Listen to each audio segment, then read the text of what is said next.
सभी को नमस्कार। कैसे हो आप सब। आज हम इस वीडियो के माध्यम से एक नया क्वेश्चन करने वाले हैं। राज्य के नीति निर्देशक सिद्धांतों की आलोचना कीजिए।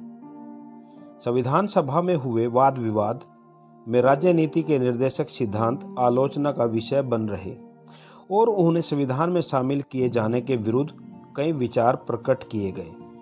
संविधान की स्वीकृति हो जाने के पश्चात भी उनकी कड़ी आलोचना की गई है। इसके प्रमुख आधार निम्नलिखित हैं। न्यायपालिका द्वारा सुरक्षित न होना। धारा 37 के अंतर्गत इन सिद्धांतों के देश के प्रशासन के लिए मौलिक होते हुए भी इन्हें न्यायपालिका द्वारा सुरक्षा प्रदान नहीं की गई है। इन्हें सर्वोच्च न्यायालय तथा अन्य न्यायालय में लागू नहीं कर सकते। इसके विपरीत संविधान के तीसरे भाग में दिए गए मौलिक अधिकार न्यायपालिका द्वारा सुरक्षित किए गए हैं। यदि राज्य मौलिक अधिकारों का उल्लंघन करे तो नागरिकों को सुप्रीम कोर्ट अथवा हाई कोर्ट की शरण लेने का अधिकार प्राप्त है, जो मौलिक अधिकार को सुरक्षित रखने के लिए आवश्यक कार्रवाई करती है। परंतु निर्देशक तत्वों के बारे में ऐसी व्यवस्था नहीं की गई। अस्पष्ट तथा तर्कहीन। ये सिद्धांत अस्पष्ट और अनिश्चित है। इनकी शब्दावली भी ठीक नहीं है।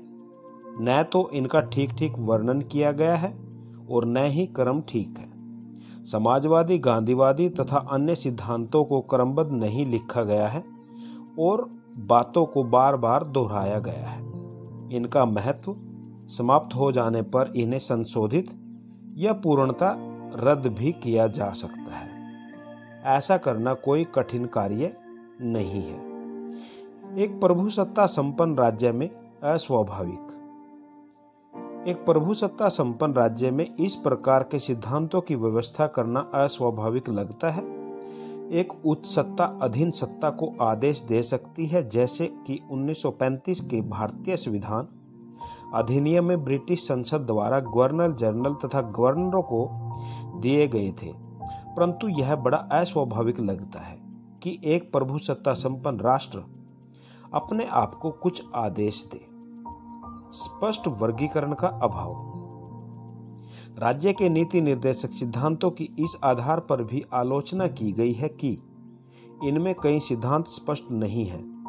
उदाहरण के लिए एक सिद्धांत यह है कि राज्य जनता के पिछड़े हुए वर्गों की शिक्षा और आर्थिक हितों का विकास करेगा, और दूसरी ओर यह भी कहा गया है कि सभी नागरिकों के आर्थिक विकास में सरकार सहायता देगी। इस प्रकार एक विरोध पैदा हो गया है कि एक ओर तो विशेष वर्ग की बात कही गई है और दूसरी ओर संपूर्ण समाज की। स्थायित्व की कमी।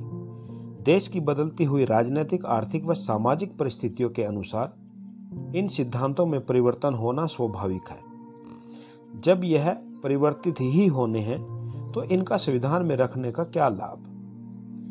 निर्देशक सिद्धांत जो कि 20वीं सदी के लिए निश्चित किए गए हैं, वे वैज्ञानिक विकास और आर्थिक प्रगति के कारण 21वीं सदी में उचित नहीं होंगे। इस कारण इन सिद्धांतों का संविधान में होना उचित नहीं कहा जा सकता। निर्देशक सिद्धांत में कोरे आश्वासन है।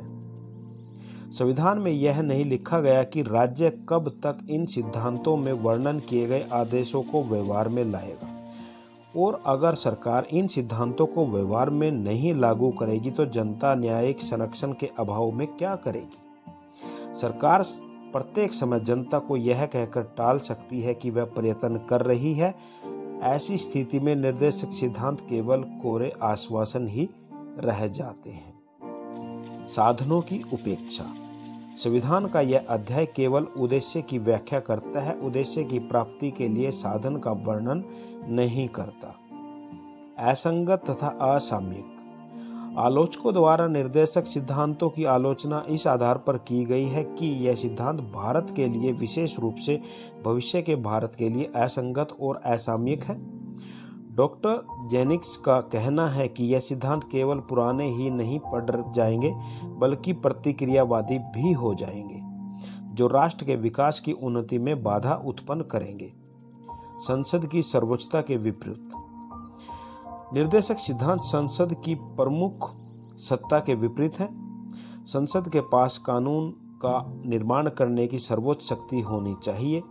यह आवश्यक नहीं है कि जिन विचारों को संविधान बनाने वालों ने उस समय आदर्श और उचित समझा, उन्हें आज भी जनता पसंद करे। परिस्थितियों में परिवर्तन आने से आदेशों में भी परिवर्तन आना स्वाभाविक ही है।